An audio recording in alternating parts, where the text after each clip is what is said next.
السلام علیکم ورحمۃ اللہ وبرکاتہ۔ میرا نام رومان بنت یونس ہے اور میں امید کرتی ہوں کہ آپ سب ٹھیک ہوں گے۔ آج میں آپ کو بتاؤں گی کہ حضرت زینب رضی اللہ تعالی عنہا کا نکاح حضور پاک صلی اللہ علیہ وآلہ وسلم کے ساتھ کیسے ہوا۔ حضرت زینب رضی اللہ تعالی عنہا آپ صلی اللہ علیہ وآلہ وسلم کی دوسری بیوی سے فخر کے طور پر کہا کرتی تھیں کہ تم سب کے نکاح تمہارے ولی وارثوں نے کیے، جبکہ میرا نکاح خود اللہ تعالیٰ نے 7ویں آسمان پر کرا دیا۔ حضرت زینب رضی اللہ تعالیٰ عنہا کو یہ عزت و کرامت کیسے ملی، آج میں آپ کو اس ویڈیو میں بتاؤں گی۔ حضرت زینب بنت جہش رضی اللہ تعالیٰ عنہا کے پہلے خاوند حضرت زید ابن حارثہ رضی اللہ تعالیٰ عنہ تھے، اور بعد میں حضرت زینب کو حضرت محمد صلی اللہ علیہ وآلہ وسلم کی بیوی ہونے کا مقام حاصل ہوا۔ حضرت زید کی عمر 8 سال تھی جب وہ اپنے قبیلے کی جنگ میں غلام بن کر مکہ کے قریب عکاظ کی منڈی میں آئے، وہاں فروخت ہوئے اور مکہ کی مالدار تاجر خاتون حضرت خدیجہ رضی اللہ تعالیٰ عنہا کے پاس آئے۔ حضرت محمد صلی اللہ علیہ وآلہ وسلم کو حضرت زید کی عادات بڑی پسند آئی، تو آپ صلی اللہ علیہ وآلہ وسلم نے اپنی بیوی حضرت خدیجہ رضی اللہ تعالیٰ عنہا سے حضرت زید کو مانگ لیا۔ جب حضرت زید آپ صلی اللہ علیہ وآلہ وسلم کے پاس آئے تو اس وقت ان کی عمر 15 سال تھی۔ کچھ عرصے کے بعد حضرت زید کے گھر والے جو حضرت زید کی تلاش میں تھے، انہیں پتہ چلا کہ حضرت زید تو حضرت محمد صلی اللہ علیہ وآلہ وسلم کے پاس ہیں، تو حضرت زید رضی اللہ تعالیٰ عنہ کے والد، ان کے چچا اور ان کا ایک بھائی انہیں لینے کے لیے آئے، اور آپ صلی اللہ علیہ وآلہ وسلم سے کہا کہ ہم سے جو رقم لینا چاہتے ہیں ہم دے دیں گے، بس ہمیں حضرت زید ہمارے بیٹے کو ہمارے حوالے کر دے۔ آپ صلی اللہ علیہ وآلہ وسلم نے فرمایا کہ حضرت زید سے پہلے پوچھ لو کہ وہ تمہارے ساتھ جانا چاہتا ہے یا نہیں، اگر وہ جانا چاہتا ہے تو اسے ایسے ہی بغیر پیسوں کے ہی لے جاؤ۔ جب حضرت زید سے پوچھا گیا تو انہوں نے ساتھ جانے سے انکار کر دیا اور کہا کہ رسول اللہ صلی اللہ علیہ وآلہ وسلم کے ساتھ رہنے میں جو مزہ ہے وہ ماں باپ کے ہاں کہاں۔ تو حضرت زید کے گھر والے مطمئن ہو کر واپس چلے گئے۔ اس کے بعد آپ صلی اللہ علیہ وآلہ وسلم حضرت زید کو اپنے ساتھ خانہ کعبہ لے گئے اور وہاں جا کر سب لوگوں کے سامنے اعلان کر دیا کہ زید آج کے بعد آزاد ہے اور میرا منہ بولا بیٹا ہے، یہ میرا وارث ہے۔ اس کے بعد لوگوں نے حضرت زید رضی اللہ تعالیٰ عنہ کو زید بن محمد صلی اللہ علیہ وآلہ وسلم کہنا شروع کر دیا۔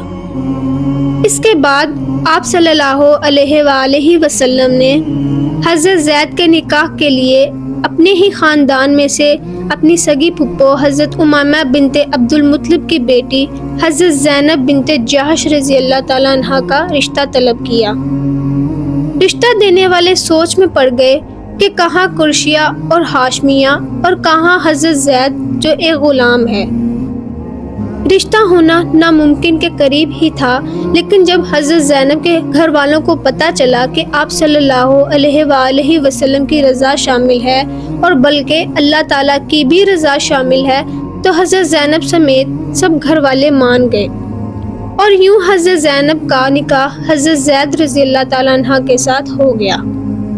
یہ رشتہ صرف 1 سال تک رہا، کیونکہ حضرت زینب بہت خوبصورت تھیں اور ان کا جو قبیلہ تھا وہ اونچا مقام رکھتا تھا، تو شوہر کی حیثیت ہونے کے باوجود حضرت زینب حضرت زید کو غلام ہی سمجھتی تھی، اور حضرت زید خود بلند مرتبے والی بیوی سے دبے دبے رہتے تھے، تو طلاق دینے کا فیصلہ کر بیٹھے۔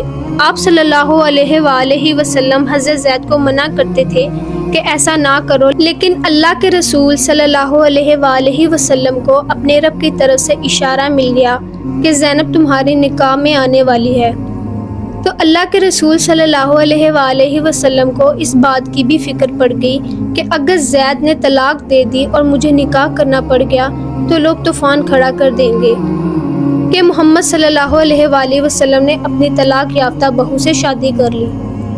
حضرت زید کے شکووں پر رسول اللہ صلی اللہ علیہ وآلہ وسلم انہیں صبر کرنے کا کہتے تھے اور گزارا کرنے کا مشورہ دیتے تھے، لیکن آخر کب تک کرتے؟ تو جب معاملہ بڑھ گیا تو حضرت زید رضی اللہ تعالیٰ عنہ نے آپ صلی اللہ علیہ وآلہ وسلم سے مشورہ کر کے طلاق دے دی۔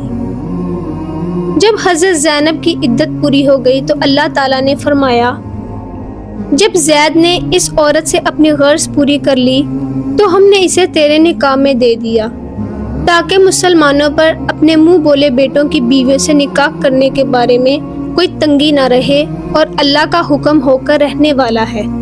اس سے یہ ثابت ہوتا ہے کہ یہ اللہ کا حکم تھا کہ اللہ تعالیٰ حضرت زید اور حضرت زینب کا نکاح کر کے یہ ثابت کرنا چاہتے تھے کہ اسلام میں ذات پات اونچ نیچ کچھ نہیں ہوتا، بلکہ مومن مرد اور عورت مومن برادری ہے، تو اس بنیاد پر رشتے ہو سکتے ہیں۔ دوسری بات یہ ہے کہ اگر میاں بیوی کی آپس میں نہیں بنتی، چاہے کوئی بھی وجہ ہو، اگر ان کے دل آپس میں نہیں ملتے تو اللہ نے اس معاملے میں بھی رستے کھولے ہوئے ہیں کہ اگر آپس میں نہیں مطمئن تو طلاق کے ذریعے الگ ہو جاؤ۔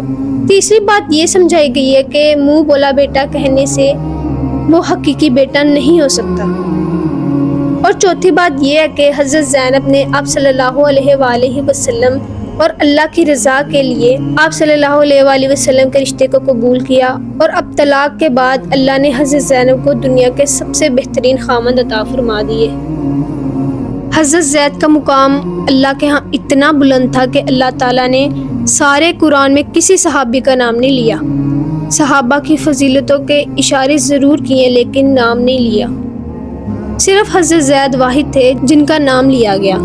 اللہ تعالیٰ نے ایک غلام کے نام کو قرآن میں لے کر یہ واضح کر دیا کہ لوگوں ذات پات برادریاں کچھ معنی نہیں رکھتی، یہ تو تم لوگوں نے خود بنائی ہوئی ہیں۔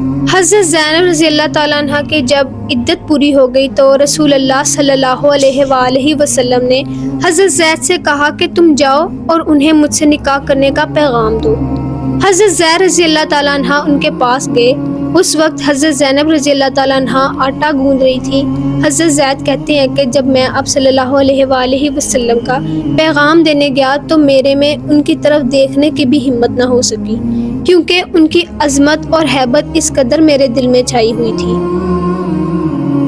تو میں نے اپنا رخ بدلا اور حضرت زینب کو پیغام دیا کہ رسول اللہ صلی اللہ علیہ وآلہ وسلم آپ کا ذکر کر رہے ہیں۔ حضرت زینب سمجھ گئیں اور فوراً کہا، ٹھہرو، جب تک میں اپنے رب سے مشورہ نہ کر لوں میں کچھ نہیں کر سکتی، اور پھر کھڑی ہو کر نماز پڑھنے لگی۔ اس بات سے یہ پتہ چلتا ہے کہ حضرت زینب کا جو رشتہ تھا وہ اللہ کے ساتھ کتنا گہرا اور مضبوط تھا کہ انہوں نے فوراً کہہ دیا کہ پہلے میں اپنے رب سے مشورہ کروں گی، پھر ہی میں آپ کو کوئی جواب دوں گی۔ حضرت زینب رضی اللہ تعالیٰ عنہ اللہ سے مشورہ کر رہی تھی اور تب تک قرآن نازل ہو چکا تھا۔ عرش والا رب اپنے نبی کا نکاح عرش پر کر چکا تھا۔ اس کے بعد آپ صلی اللہ علیہ وآلہ وسلم بغیر اجازت کے حضرت زینب رضی اللہ تعالیٰ عنہ کے پاس گئے، کیونکہ اب تو وہ ان کی بیوی تھی۔ تو آپ صلی اللہ علیہ وآلہ وسلم نے حضرت زینب کو اللہ کے حکم سے آگاہ کیا۔ اب دونوں میاں بیوی تھے، نہ کوئی ولی وارث تھا، نہ قبول تھا، نہ کوئی گواہ تھا۔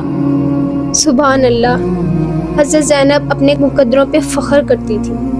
اللہ تعالیٰ نے حضرت زینب کو یہ بلند مقام اس لیے دیا کیونکہ وہ اللہ تعالیٰ اور آپ صلی اللہ علیہ وآلہ وسلم کی اطاعت کرتی تھی، اور ان کا اپنے رب کے ساتھ جو رشتہ تھا، جو ایک بونڈ تھا، وہ بہت گہرا اور مضبوط تھا۔ اگر آپ کو میری یہ ویڈیو پسند آئی ہے تو اسے شیئر کرنا اور لائک کرنا مت بھولیے گا۔ اللہ حافظ۔